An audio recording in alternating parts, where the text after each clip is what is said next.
Praise the lord. దేవుని యొక్క శక్తి కలిగిన నామానికి మహిమ కలుగును గాక. ఈరోజు దేవుని యొక్క వాగ్దానము కీర్తనల గ్రంథము 37వ సంకీర్తన 34వ చరణము.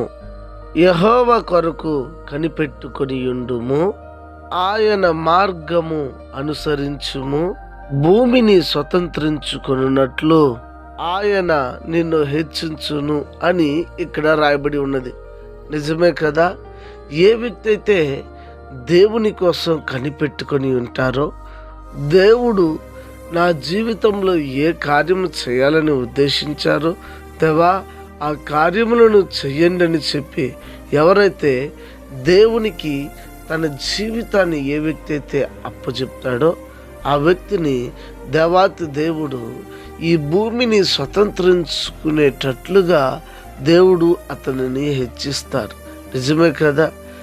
మరి కల్దీయుల దేశములో నుండి అబ్రహాముని నేను చూపించు దేశమునికి వెళ్ళు అని చెప్పినప్పుడు ఆ మాటకి లోబడి మరి అబ్రహాము వెళ్ళినప్పుడు భూమి భరించలేనంత ఆస్తిపరుడుగా ఆస్తికర్తగా అబ్రహాము మార్చబడ్డాడని వాక్యంలో మనం చదవలేదా?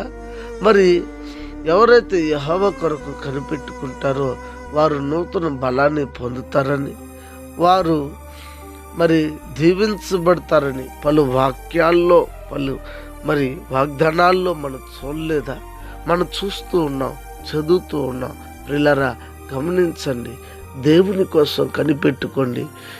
దేని కోసము నిరీక్షణతో ఎదురు చూస్తా. చూడండి ప్రియులారా, ఈ దినాల్లో చూడండి, ఉద్యోగం కోసం ఎదురు చూపుతూ ఉంటాం, వివాహం కోసం ఎదురు చూపుతూ ఉంటాం, పిల్లల కోసం ఎదురు చూస్తూ ఉంటాం, ఇంట్లో శుభకార్యాల కోసం ఎదురు చూస్తూ ఉంటాం. అంత మాత్రమే కాక మరి ఎన్నో విషయాల కోసం మనం ఎదురు చూస్తూ ఉంటాం. కానీ ఈనాడు ఒక చిన్న ప్రశ్న, దేవుని కొరకు నువ్వు కనిపెట్టుకుని ఎదురు చూస్తూ ఉన్నావా? దేవుడిచ్చిన వాగ్దానం నా జీవితంలో ఎప్పుడు నెరవేర్చబడబోతుందని చెప్పి ఆశతో ఎదురు చూస్తున్నావా?